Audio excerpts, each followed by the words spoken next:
तो अब हम लोग स्टार्ट करने जा रहे हैं लाइट। तो लाइट में जो हम लोगों का सबसे फर्स्ट पार्ट है वो है रिफ्लेक्शन ऑफ लाइट।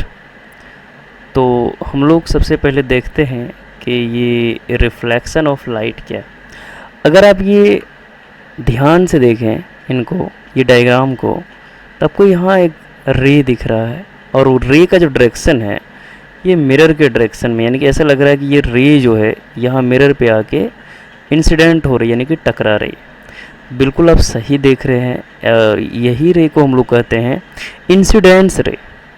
और आफ्टर रिफ्लेक्शन यानी कि ये टकराने के बाद ये रे फिर उसी डायरेक्शन में लौट जाती है जिस डायरेक्शन से ये आती है, यानी कि उसी मीडियम में चली जाती है। और ये जो फेनोमेना है, इसी फेनोमेना को हम लोग बोलते हैं रिफ्लेक्शन ऑफ लाइट। जैसे कि प्रैक्टिकल एग्जांपल, यानी अगर आप प्रैक्टिकल करें तो एक टॉर्च की सहायता से कर सकते हैं। एक टॉर्च को आप लें और वो टॉर्च को कोई मिरर में इंसिडेंस करवाएं, तो आपको ऐसा फील होगा कि ये टॉर्च की लाइट जब इंसिडेंट हो रही है मिरर में, तो इंसिडेंट होने के तुरंत बाद वो लाइट जो है फिर से रिफ्लेक्ट हो जा रही है। और बीच में जो है अगर आप ये मिरर के परपेंडिकुलर एक लाइन बना दें तो आपको ये भी पता चलेगा कि ये लाइन से जो एंगल बनेगा इंसिडेंट रे और ये लाइन और इंसिडेंट रे और ये जो लाइन है इसको हम लोग नॉर्मल बोलते हैं। पहले इसको हम लोग नॉर्मल बोल देते हैं। अब जब ये नॉर्मल और इंसिडेंट रे के बीच का एंगल देखेंगे तो फॉर एग्जांपल ये एंगल थीटा है और नॉर्मल और रिफ्लेक्टेड रे के बीच का जो एंगल होगा ये भी थीटा ही होगा, यानी कि दोनों एंगल आपको बराबर मिलेगा हमेशा। और इसीलिए यहाँ से रिफ्लेक्शन ऑफ लाइट यानी laws of reflection of light में ये कहा गया है कि एंगल ऑफ इंसिडेंस हमेशा एंगल ऑफ रिफ्लेक्शन के इक्वल होगा। एंगल ऑफ इंसिडेंस हमेशा क्या होगा? एंगल ऑफ रिफ्लेक्शंस के इक्वल होगा। ये जो है किस में कहा गया है? Laws of reflection of light. और दूसरी बात आपको ये दिखेगा कि ये जो प्लेन है, ये एक प्लेन है मिरर का, तो आपको लगेगा कि इंसिडेंस रे, रिफ्लेक्टेड रे और ये पॉइंट ऑफ इंसिडेंस हम लोग इसको बोलते हैं जिस पॉइंट पर, यानी कि जिस पॉइंट पर मिरर जो है क्या होती है, मिरर के जिस पॉइंट पर लाइट इंसिडेंस होती है उसी को हम लोग इंसिडेंस पॉइंट बोलते हैं। तो ये तीनों जो है आपको एक ही प्लेन में मिलेगा, सेम प्लेन में। तो ये जो है लॉज ऑफ रिफ्लेक्शन का दूसरा रूल है, यानी कि रिफ्लेक्शन, लॉज ऑफ रिफ्लेक्शन कितने होते हैं? टोटल 2, यानी कि प्रकाश के प्रवर्तन के नियम 2 होते हैं, जिसमें से फर्स्ट ये होता है कि एंगल ऑफ इंसिडेंस जो है एंगल ऑफ रिफ्लेक्शन के इक्वल होगा, ये फर्स्ट रूल है। सेकंड जो है वो ये है कि जो आपका ये दिख रहा है क्या, incidence ray, reflected ray, point of incidence and also normal, all are lie in same plane. ये आपको एक ही प्लेन में दिख रहा है, ठीक है। इसी को हम लोग कहते हैं लॉज ऑफ रिफ्लेक्शन। अगर हम लोग डिफ़ाइन करें रिफ्लेक्शन को अगर हम लोग डिफ़ाइन करना चाहें तो इसको डिफ़ाइन कैसे करें? इसको डिफ़ाइन करेंगे कैसे? The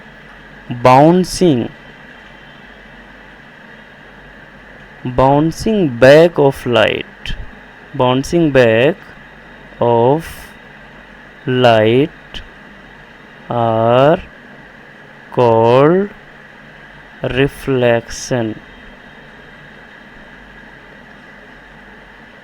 bouncing back of light जो है वो क्या कहलाता है?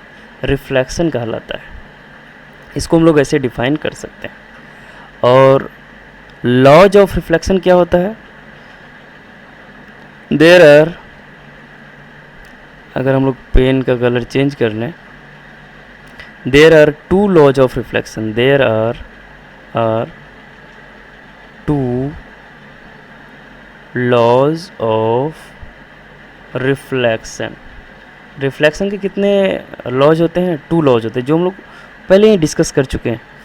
फर्स्ट लॉज तो यही है, angle of incidence angle of reflection के इक्वल होता है, जो यहाँ भी दिखाया गया। अगर ये डायग्राम में आप देखें तो ये नॉर्मल है और ये नॉर्मल और इंसिडेंस रे के बीच का जो एंगल ऑफ इंसिडेंस कहलाता है, और नॉर्मल और रिफ्लेक्टेड रे के बीच का एंगल ऑफ रिफ्लेक्शन कहलाता है। तो ये जो एंगल है, ये दोनों एंगल हमेशा क्या होता है, इक्वल होता है। एंड जो हमारा सेकेंड लॉ है वो ये कहता है कि incident ray, reflected ray, normal and point of incidence lie on same plane. ये तीनों कहाँ आता है, सेम प्लेन में आता है। तो ये था हमारा रिफ्लेक्शंस ऑफ लाइट। अब नेक्स्ट वीडियो में जो हम लोग चर्चा करने वाले हैं वो चर्चा करेंगे रिफ्रैक्शन ऑफ लाइट पे। तो फिलहाल रिफ्लेक्शन ऑफ लाइट पे, इसके बाद हम लोग चर्चा करेंगे मिरर्स के बारे में, तब हम लोग रिफ्लेक्शन पे आएंगे। पहले मिरर्स के बारे में पढ़ेंगे, प्लेन मिरर में इमेज कैसे फॉर्म होती है। उसी तरह हम लोग पढ़ेंगे प्लेन मिरर के बाद हम लोग ये पढ़ेंगे कि जो हमारा अगला मिरर है स्फेरिकल मिरर, उसमें जो है हमारा इमेज कैसे फॉर्म होता है। अगर हम लोग थोड़ा सा भी चर्चा कर रहे हैं तो प्लेन मिरर का अगर डायग्राम हम लोग बना लें, ये for example this is plane mirror. आपको पता है प्लेन मिरर हमेशा प्लेन ही होगा, तो हम लोग प्लेन मिरर का खुद जो है क्या कर लेंगे, इमेज ही ला देंगे, इमेज डाउनलोड कर लेंगे। फॉर एग्जांपल ये हमारा प्लेन मिरर। तो अगर प्लेन मिरर के सामने कोई ऑब्जेक्ट को रखा जाए तो होगा क्या, होगा ये कि इधर जो है अगर ऑब्जेक्ट रियल है तो इमेज कैसा बनेगा, इमेजिनरी बनेगा। और ये इमेज कैसे फॉर्म होता है, लाइट ऐसे जाएगा, लाइट इधर जाने के बाद वो सीधा लाइट जो है इधर आ जाता है, और ये आपको यहाँ डॉटेड लाइन में दिखता है, यानी कि लाइट इधर निकला और ये इधर निकला। उसी तरह अगर हम लोग कलर चेंज कर लें, अगर हम लोग यहाँ देखें, यहाँ तो यहाँ से भी इधर लाइट आया, इधर आया, इधर आने के बाद ये सीधा इधर निकल जाता है, और आपको यहाँ से नज़र आता है कि ये यहाँ से आता हुआ दिख रहा है, ये यहाँ से आता हुआ दिख रहा है। जबकि लाइट कहाँ गया, लाइट रिफ्लेक्ट होके वापस चला गया। ये हमारा कोई ऑब्जेक्ट है ए बी, तो उसका इमेज यहाँ जो है वर्चुअल इमेज बनेगा ए डैश बी डैश में। तो हम लोग जो है रियल मिरर में इमेज फॉर्म करके देखेंगे। ये तो फ़िलहाल थोड़ा डेमो था, हम लोग नेक्स्ट वीडियो में जानेंगे कि इमेज कैसे प्लेन मिरर में फॉर्म किया जाता है। तो आज फ़िलहाल यहीं तक।